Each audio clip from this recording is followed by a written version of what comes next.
السلام علیکم ورحمۃ اللہ وبرکاتہ۔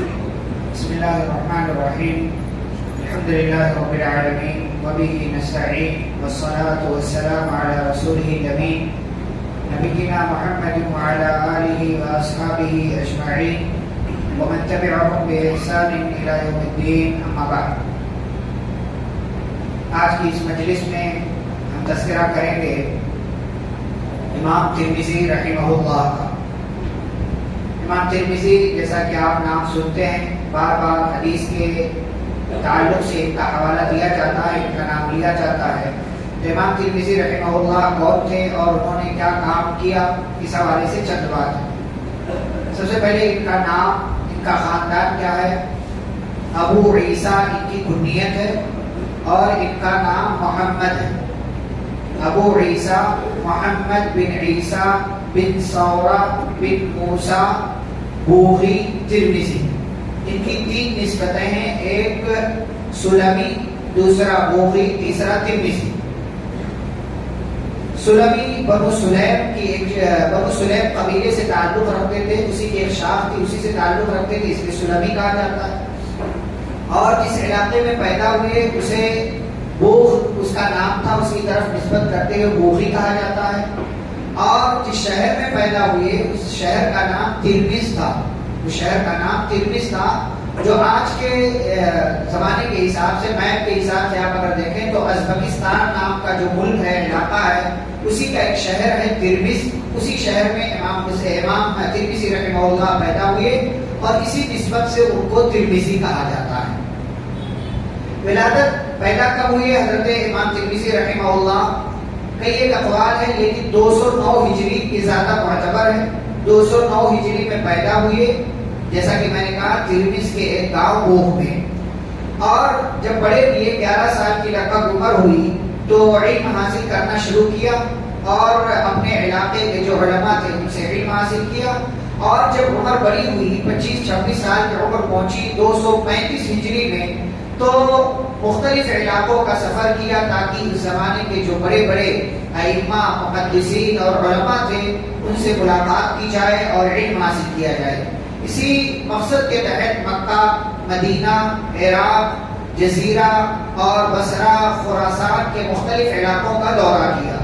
مصر اور شام، یہ دو علاقے جو بڑے علاقے تھے کسی وجہ سے نہیں جا سکے، اور بعض لوگوں نے کہا ہے کہ بغداد بھی نہیں گئے۔ اگر بغداد گئے ہوتے تو امام احمد بن حنبل سے ملاقات ہوئی ہوتی، لیکن امام احمد بن حنبل سے ان کی ملاقات ثابت نہیں ہے، اس لیے بظاہر یہ لگتا ہے کہ بغداد نہیں گئے ہوتے تو امام احمد بن حنبل سے ملاقات ہوئی ہوتی۔ اور بعض لوگوں نے کہا ہے کہ امام احمد کے انتقال کے بعد امام ترمذی رحمہ اللہ بغداد گئے تھے۔ بہرحال دونوں طرح کی باتیں ہیں۔ اور مختلف علاقوں کا، شہروں کا، ملکوں کا دورہ کرنے کے بعد مختلف اساتذہ اور محدثین سے ملاقات جو کیا، تو 220 ہجری سے علم کا آغاز کیا تھا، حاصل کرنے کا کی شروعات کی تھی۔ اور یہ سلسلہ چلتے چلتے جب اپنے آخری پڑاؤ تک پہنچا تو 200 سے زائد اساتذہ سے انہوں نے علم حاصل کیا۔ 200 سے زائد اساتذہ سے انہوں نے علم حاصل کیا تھا۔ اس سے آپ ان علماء کا شوق، ان کا ذوق، ان کی محنت، دین کے تعلق سے، علم کے تعلق سے ان کی لگن، ان کا جذبہ کیا تھا، آپ اس سے اندازہ لگا سکتے ہیں۔ امام ترمذی رحمہ اللہ نے کن کن اساتذہ سے علم حاصل کیا، پوری تفصیل جیسا کہ میں نے کہا 200 سے زائد اساتذہ ہیں، لیکن مشہور اساتذہ امام بخاری، امام ابو داؤد، ان دونوں کا تذکرہ کیا جا چکا ہے۔ اسحاق بن راہویہ، محمد بن بشار بندار وغیرہ، یہ سارے کے سارے امام ترمذی رحمہ اللہ کے اساتذہ میں سے ہیں۔ امام بخاری رحمہ اللہ سے خصوصی استفادہ کیا ہے، خصوصی علم حاصل کیا ہے حضرت امام ترمذی رحمہ اللہ نے۔ یعنی امام بخاری رحمہ اللہ امام ترمذی رحمہ اللہ کے خاص استاد ہیں، لیکن استفادے کے دوران بہت فائدہ اٹھایا امام ترمذی رحمہ اللہ نے امام بخاری رحمہ اللہ سے، لیکن امام بخاری رحمہ اللہ نے بھی امام ترمذی رحمہ اللہ سے بہت فائدہ اٹھایا۔ بلکہ ایک موقع سے استاد اپنے شاگرد سے کہتے ہیں کہ امام بخاری رحمہ اللہ اپنے شاگرد امام ترمذی رحمہ اللہ سے کہتے ہیں من انتفعت بک اکثر ممن انتفعت بی، کہنے لگے کہ جتنا میں نے تم سے فائدہ اٹھایا ہے وہ کہیں زیادہ ہے اس فائدے سے جو تم نے مجھ سے اٹھایا۔ یعنی میرا فائدہ جو تم سے ہوا ہے وہ بہت زیادہ ہے، تم نے مجھ سے کم فائدہ اٹھایا لیکن میں نے تم سے کہیں زیادہ فائدہ اٹھایا ہے. یہ استاد اپنے شاگرد سے کہہ رہے ہیں. یہ گویا کہ امام بخاری رحمہ اللہ کا تو مقام تھا, یہ دنیا جانتی تھی, لیکن امام ترمذی رحمہ اللہ کی عظمت کا, ان کے مقام کا, ان کے علم کا اعتراف کرتے ہوئے امام بخاری رحمہ اللہ نے جملہ کیا کہ کہا کہ میں نے تم سے بہت زیادہ فائدہ اٹھایا ہے اور میں نے تم سے بہت زیادہ استفادہ کیا ہے. امام ترمذی رحمہ اللہ کا حافظہ بھی اپنے استاد امام بخاری رحمہ اللہ کی طرح بڑا غضب کا تھا. بہت زیادہ بلا کے ذہین اور قوت حافظہ کے مالک تھے. ایک واقعہ اس تعلق سے مشہور ہے کہ انہوں نے ایک استاد کے حوالے سے 2 چھوٹی چھوٹی کتابیں لکھ رکھی تھی, ان میں حدیثوں کو لکھ رکھا, یعنی 2 حصے کہہ لیجیے کاغذ میں لکھ لیتے تھے. تو 2 الگ الگ کاغذات جو تھے ان کے پاس, اس میں ان استاذ کے حوالے سے وہ حدیثیں لکھ رکھی تھی, لیکن استاذ کو سنانے کا موقع نہیں ملا تھا. اس زمانے میں کیا چلتا تھا کہ کسی امام کی, کسی محدث کی مجلس میں جب بیٹھتے تھے تو اس کو نوٹ کرتے تھے کہ کون سی حدیث سنا رہے ہیں. اچھا, یہ تو مجلس میں سنا دیا استاد نے, لیکن بعد میں پھر اساتذہ کو اس استاذ کو براہ راست جا کر کے سناتے تھے کہ میں نے آپ سے یہ حدیث سنا ہے, سن لیجئے کہ میں نے صحیح نوٹ کیا کہ نہیں نوٹ کیا. تو امام ترمذی رحمہ اللہ نے ایک استاذ سے اس طریقے سے کچھ حدیثیں نوٹ کر رکھی تھی, لیکن سنا نہیں سکے تھے, ابھی تک موقع نہیں ملا تھا. ایک مرتبہ مکہ جا رہے تھے تو مکہ کے راستے میں ہی اس استاد سے ملاقات ہو گئی, تو موقع کو غنیمت سمجھا اور ایک جگہ جب پڑاؤ کیا تو کہا کہ استاد محترم میں نے کچھ حدیثیں لکھ رکھی آپ کے حوالے سے, وہ حدیثیں میں آپ کو سنانا چاہتا ہوں تاکہ جو ہے وہ مضبوطی حاصل ہو جائے. تو کہا ٹھیک ہے سنا دیجیے.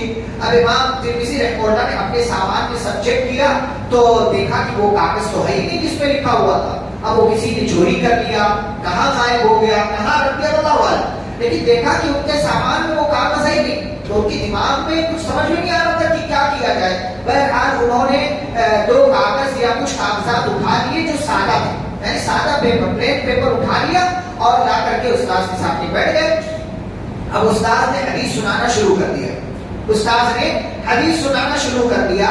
اب جب حدیث سنانا شروع کیا تو امام ترمذی رحمہ اللہ غور سے سن رہے, لیکن استاد کی نظر اچانک پڑ گئی کہ جو کاغذ ان کے سامنے رکھا ہوا ہے اس میں تو کچھ نہیں لکھا ہے, اس میں کچھ نہیں لکھا. تو انہوں نے کہا تم مجھے بیوقوف بنا رہے ہو, یہ عجیب سی حرکت ہے, مذاق کر رہے ہو میرے ساتھ. یعنی حدیث سننے کے لیے میرے پاس آئے تھے اور تمہارے پاس تو لکھا ہوا ہی نہیں ہے, تو تم کیسے حدیث سن رہے ہو, کیسے پتا چلے گا کہ تم نے صحیح نوٹ کیا کہ نہیں نوٹ کیا جبکہ لکھا ہی نہیں ہے تم نے. تو امام ترمذی رحمہ اللہ نے معذرت کرتے ہوئے کہا دراصل میرا سامان غائب ہو گیا ہے, اور جتنا لوگوں کو لکھا ہوا یاد ہوتا ہے, یعنی لکھا ہوا جتنا محفوظ سمجھا جاتا ہے, اس سے کہیں زیادہ حفاظت کے اعتبار سے میرے ذہن میں وہ ساری حدیثیں موجود ہیں. یعنی لوگوں کو لکھ کر کے جو محفوظ لوگ کرتے ہیں نا, اس سے زیادہ کہیں میں یاد کر کے محفوظ کر لیتا ہوں. کہا اگر آپ کو میری بات پر اعتبار نہ ہو تو آپ کچھ اور حدیثیں مجھے سنا دیجیے. تو استاذ نے اور کئی حدیثیں سنائی جو مطلب ان کو نہیں معلوم کہ امام ترمذی رحمہ اللہ. اب وہ حدیثیں 40 حدیثیں انہوں نے سنائی اس مجلس میں.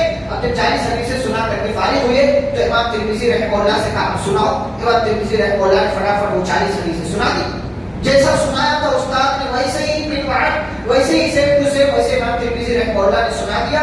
تب جا کر کے استاد نے کہا ما رأیت مثلک احدا, میں نے تم جیسا کسی اور کو نہیں دیکھا, میں نے تم جیسا کسی اور کو نہیں دیکھا. یعنی ایک ہی مجلس, ابھی میں نے 5 منٹ آپ کے سامنے کیا بولا, ساری باتیں میں پوچھوں تو کوئی نہیں بتا پائے گا, لیکن 40 حدیثیں اسی ایک مجلس میں استاد نے سنائی اور امام ترمذی رحمہ اللہ نے من وعد ویسے ہی سیب ٹو سیب بالکل ویسے ہی ساری کی ساری حدیثیں سنا دی.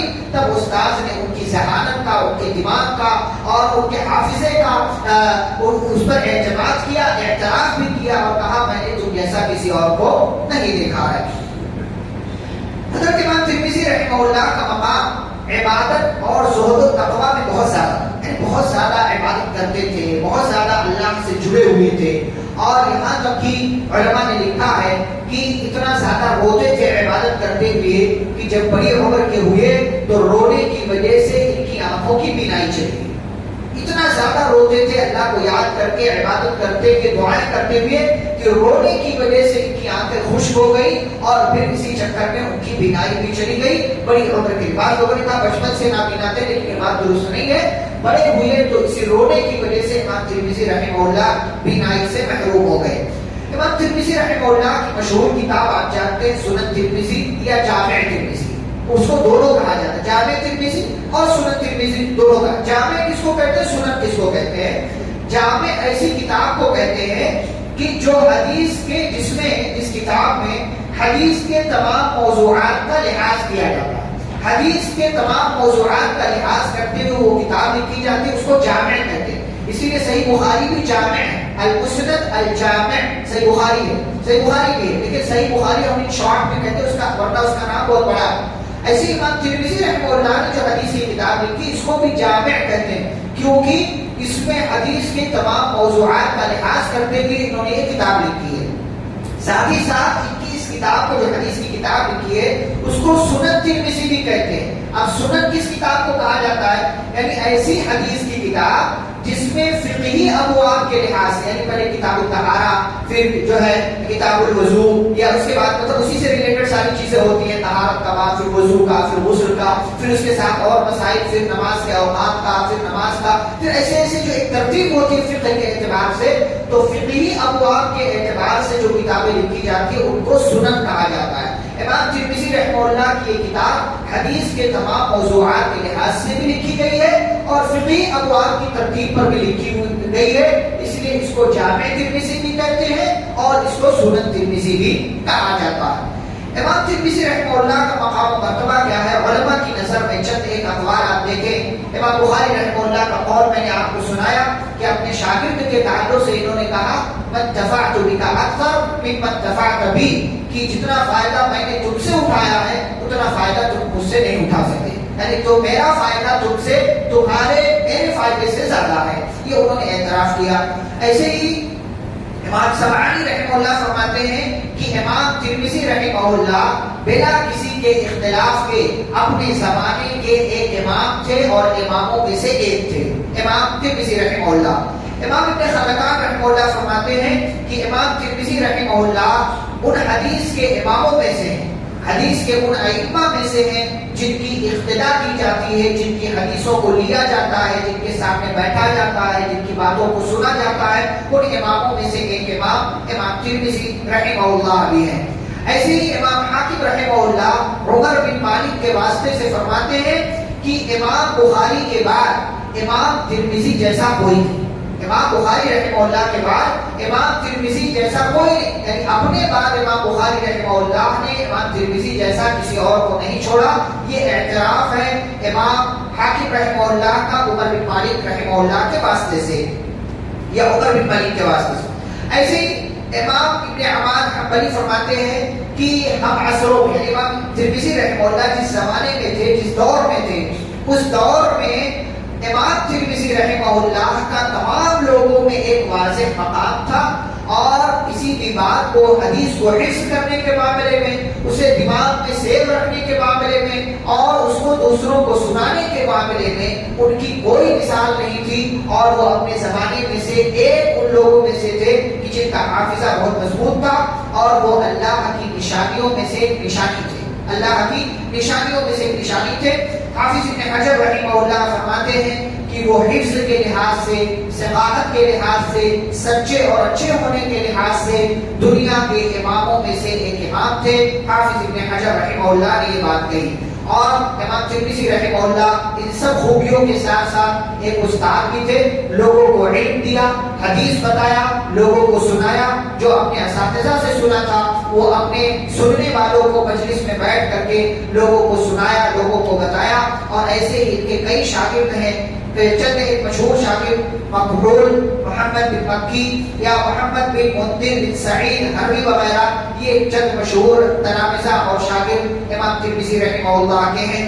اور امام ترمذی رحمہ اللہ عظیم محدث اور سنن ترمذی, جامع ترمذی کے مصنف اور مؤلف امام ابو عیسیٰ محمد بن عیسیٰ ترمذی رحمہ اللہ 13 رجب 279 ہجری, رجب کی 13 تاریخ 279 ہجری بروز پیر 70 سال کی عمر میں اپنے ہی شہر میں جہاں پیدا ہوئے, جہاں پلے بڑے, جرمز نام کے علاقے میں امام ترمذی رحمہ اللہ کا انتقال ہوا. اور سنن ترمذی, جامع ترمذی کی شکل میں انہوں نے اپنے پیچھے ایک صدقہ جاریہ چھوڑا جو اس زمانے سے لے کر کے اب تک اور انشاءاللہ قیامت تک یہ کتاب پڑھتی جاتی رہے گی اور امام ترمذی رحمہ اللہ کو اس کا ثواب ملتا رہے گا اور یہ کتاب ان کے حق میں صدقہ جاریہ بنی. اللہ رب العالمین ان پر اپنی کروڑوں رحمتیں نازل فرمائے. آمین. صلی اللہ علیہ نبی کریم. سبحانک اللہم و بحمدک اشہد ان لا الہ الا انت استغفرک و اتوب الیک. السلام علیکم ورحمۃ اللہ وبرکاتہ.